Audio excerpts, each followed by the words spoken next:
Welcome to the Intuitive Eating Mama podcast. I'm your host, Jennifer D'Amato. I am an intuitive eating counselor and I'm also a mom to 4. This podcast is not just for mamas, it's for all women who are ready to ditch diets, ditch the scale and food guilt forever, and instead invite peace with food, increase their body trust, and confidence in all of her choices. I believe this show is going to shed some light on sneaky ways diet culture has infiltrated your thoughts, your family, and your well-being. No matter the episode, I want you to walk away feeling informed, inspired, and encouraged. So whether you're taking a walk, washing the dishes, or carting kids around, let's dive into the latest episode on the Intuitive Eating Mama podcast. All right, we are in the second episode of the summer series.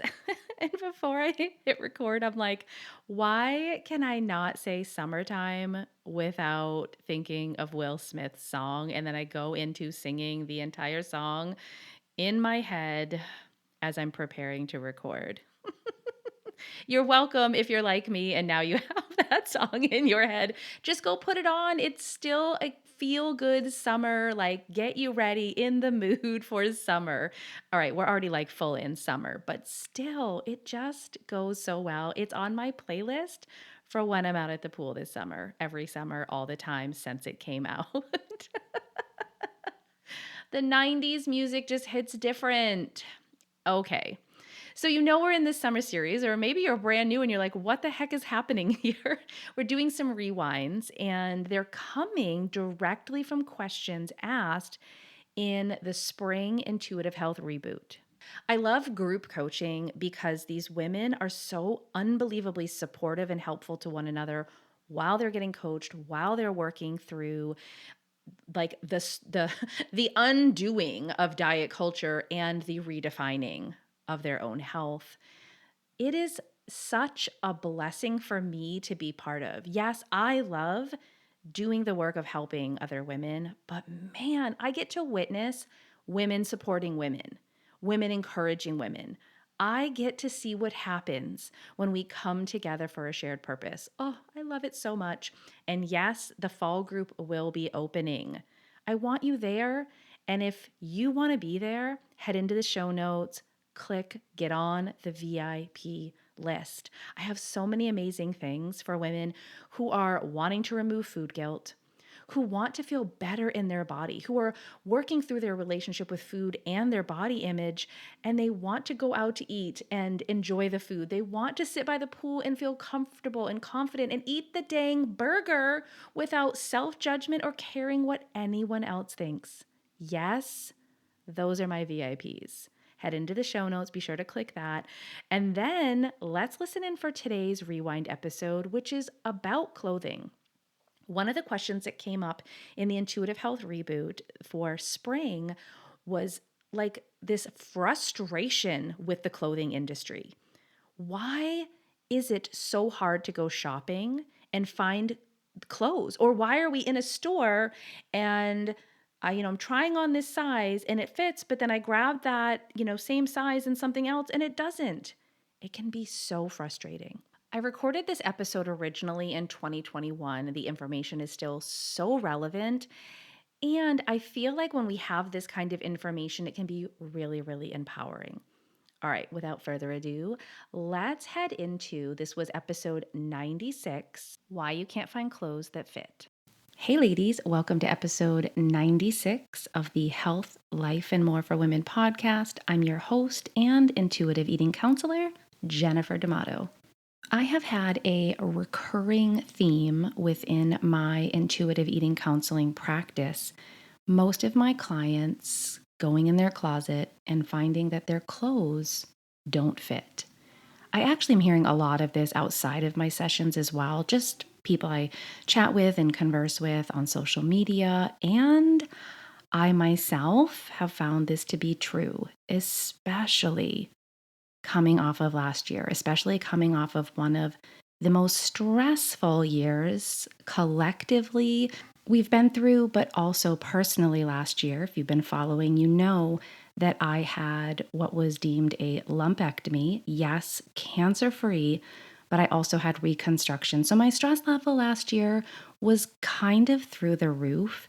And I would even say that this year has been better, but not back to, let's just say, like October 2019, when life felt normal.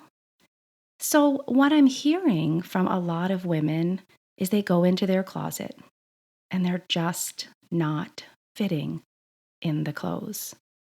So, they leave their closet feeling defeated, feeling tired almost. Now, we can address that weight gain is normal, that your body changes. I've talked about that here on the podcast. However, I want to talk about what happens when you decide these clothes are no longer working for me, so I'm going to go buy myself some new clothes. And what do you do when you can't find clothes that fit when you're out shopping? It can be one of the most frustrating experiences going out to it doesn't even matter the store, believing you know what size you need and not fitting in that size. Why is that?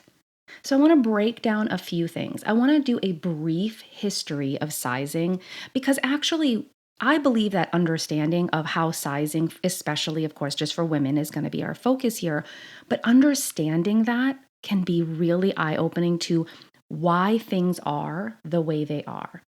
I specifically want to hone in on vanity sizing and what manufacturers are doing. But don't worry, by the end of this podcast, I also want to help you with what do you do? What do you do in these situations when you show up at a store and these clothes are not fitting you? What do you do when you know you need to buy some new items for your closet? So let's dive into a brief history. Pre-World War II, women's clothes were still pretty much made to order, custom sized. But that doesn't work when you start mass producing. So in 1939, the US government collected weight and size measurements from 15,000 women. So initially you would think, wow, that's a pretty decent data pool. Except they only used white women in the study. It also was highly favored on lower income women because they gave a small fee to the women for showing up for these measurements. However, some of those women were, suffering from malnourishment. Now, in 1958, this is where you see more of a formal sizing system. However, again, these measurements were greatly favored on bust size. Now, if you think about your own body and if clothing were to be determined just on your bust size, you probably find yourself laughing. Like, that does not work. How does my bust size correlate to my hips or my thighs? It doesn't. So, what we saw in the 1970s and the 1980s was more of a universal sizing system. However, again, it came with great flaws. Here is where vanity sizing, as it's labeled, came into play. So, garment companies began downgrading their size labels. This is when you saw the additions of lower numbers like a size 2 and a size 0. And even eventually later, what happened was a size 00. This was vanity sizing, where the size on the label is reduced in number to encourage customers to buy the garment. This is how you know that they market based on body image. The industry knows that we struggle as women with body image. It is an absolute marketing tool. Let me give you a really good example of how this marketing makes a difference. So in the 1960s, the very famous Marilyn Monroe was a size 12. If she were buying clothes today, she would be buying a size 6. Same clothes, very different numeric size numbers. Even more recently, the Textile Clothing Technology Corporation scanned bodies of almost 11,000 people. They were between the ages of 18 and 80, 13 locations across the country. They identified 9 distinct body shapes for women. Now, what this showed was this hourglass shape that has been setting the standard for women's clothing sizes actually only rings true for about 8% of the women. 8% of those 11,000 scanned. It's not you. It's not you. It's the system. And lastly, fashion brands and retailers, they're catering to not just a local area. It's not a local shop. They're catering to international, worldwide, so much diversity. However, they are focusing on certain demographics and what sells best for them. And because of that, different brands owned by the same corporation will often have inconsistent sizes within their own brand. This is why when you go shopping, you leave more frustrated than not. It's not you. It's the system that is flawed. So that leaves us with, what do you do? Because maybe you are coming off a year and the clothes in your closet are no longer working for you. You're not leaving your closet feeling your best and feeling confident or even maybe feeling comfortable. So if it's available to you to go out and buy clothes that make you feel more confident, that are comfortable to and on your body, what do you do? Now, before I dive into these tips of what to do, I just want to let you know before this podcast is over, I'm going to talk about a few other options when maybe you can't go out and buy a whole new wardrobe, that's not available to you. And I would say that's not available to most people. So be sure to stay tuned till the end because I have some maybe really creative ideas you haven't considered yet. So I think the first and most important tip I can give you if you're going to go out and buy some new clothes that make you feel confident and that are comfortable is that you plan ahead. Going clothes shopping cannot be treated as the same as running out to get a couple ingredients you forgot to make dinner. One thing I can almost guarantee if you try to rush getting some new clothes is you're going to add to your stress level. Unfortunately, like I shared, manufacturers can have different sizing for the same size, numeric size or small, medium, large, within their own store. We love going out to Target. Maybe we want to grab some beautiful blouses, maybe some graphic tees, and some jeans. I'm telling you right now, you can grab a shirt in a large and a blouse in a large, and they're going to fit you completely different. So I want you to set aside time. Set aside time where I have an hour, I have maybe 2 hours to myself, so I don't have to rush. I don't have to add to the stress. And I don't know about you ladies, but after 40, I get all like hot and bothered trying clothes on and off and on and off that I want to take my time. I don't need to be a hot, sweaty mess in a Target dressing room. Do you know what I mean? I hope I'm not alone in that. Now, this really does go hand in hand with my second tip, which is grab several sizes and styles. We know that there's going to be a discrepancy. We know that there's not a universal sizing. It just doesn't work that way. So I encourage you, grab a bunch. This is where you have the extra time to try them on. So maybe you found a style, grab it in 2 different sizes. See what fits best, what makes you feel more comfortable. And then when you have the time, you don't have to rush, pulling one off, putting another one on. So my second tip, grab a bunch. It's okay if you fill up that cart and have to go back and forth to that cart. There is no judgment. This is for you to feel confident, for you to feel comfortable. And lastly, you may need to do some self-talk within this exercise. It might be the first time, it might be every time that you go shopping at a store for clothes, that you remind yourself it's not about the numeric size. You might need to go right back to this episode and go, you know what? The reason these sizes don't line up when I went to this other store and this store, or even within this store, is because of the flawed system. It's okay to remind yourself that it's not about the size.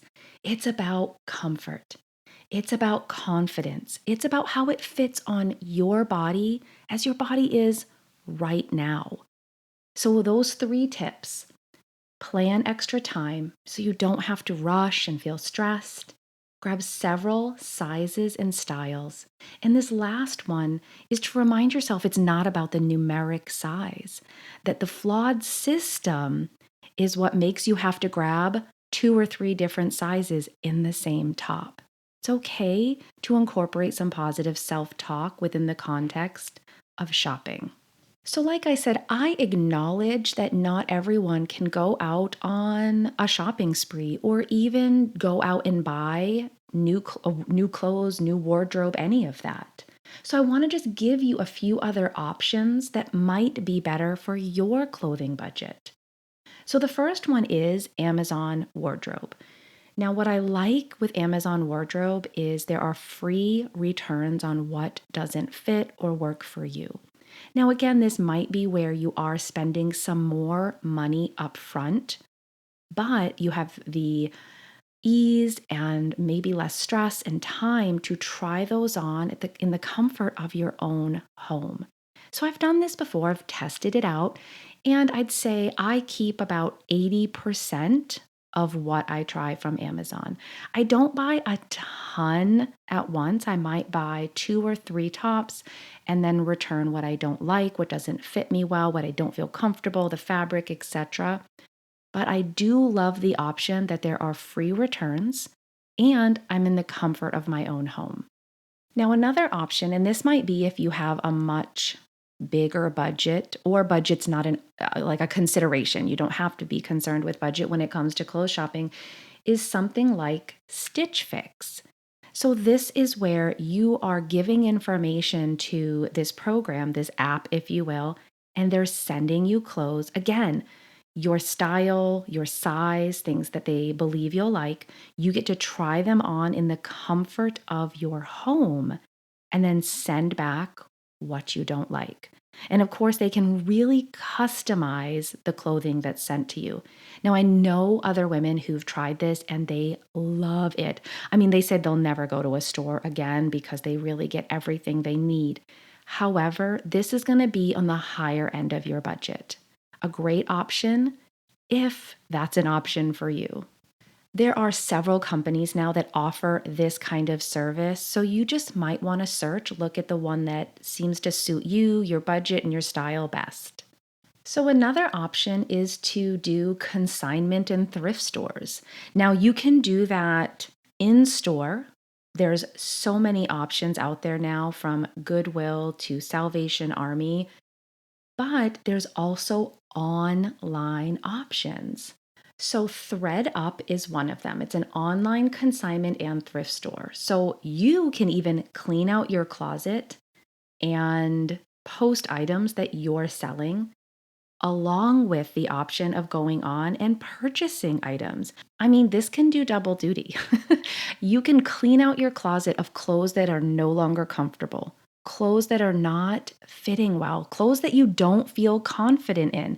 You can post those to these kind of consignment sites, and you can also purchase new to you clothes. What I love is you do get pictures, description, brand name, all of that.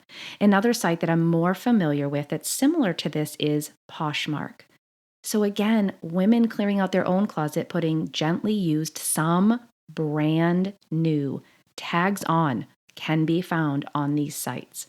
So again, you're probably wanting to give yourself some time to peruse, to read about the item, and then you can purchase a gently used item. You could actually, probably for a fraction of the cost, have a fresh new wardrobe and maybe even clean out some of your clothes to put toward that purchase. I believe that you deserve to feel comfortable in the clothes that you wear. I believe you even deserve to feel confident in the clothes that you're wearing. If the clothes that are in your closet right now are not doing that for you, maybe one or several of these tips and ideas will help encourage you to do some overhaul in that closet. Our bodies are meant to change. And I'm telling you, under great stress from the last year plus, that was inevitable. It doesn't mean you need to try to squeeze into something or just in general not feel good in the clothes that you have. If you're going to go out and get some new or new to you clothes, I hope that this brief history of clothing sizes and this understanding of how marketing of sizes has affected the size you're purchasing, I hope that it gives you some encouragement. This is not you. This is a flawed system. This is about marketing, knowing women struggle with body image. That's what this is about. So I hope that you can take that information the next time you go into a dressing room and feel more empowered that it's not about the size that you're purchasing. It has nothing to do with that. It has to do with how you feel in the clothes that you're wearing. Oh my goodness, re-listening to this one for me was such good reminders. And hey, those were some really good tips in there. I would love to hear if one of those tips really spoke to you. If you want to, hop over into Instagram in the DMs and come let me know. Or if you are in my private Facebook community, I'd love for you to come do a post. Let us know what tips spoke to you the most, what was helpful about this episode. And by the way, if you're not in my private community, you absolutely can join. Head into the show notes and be sure to come join the other women who are, looking to support one another, but also to find resources and support for themselves on their journey to healing their relationship with food and body. All right, I'm loving this summer series. I'm actually gonna go put on Summertime by Will Smith right now. Want to join me? All right, I'll meet you right back here next week.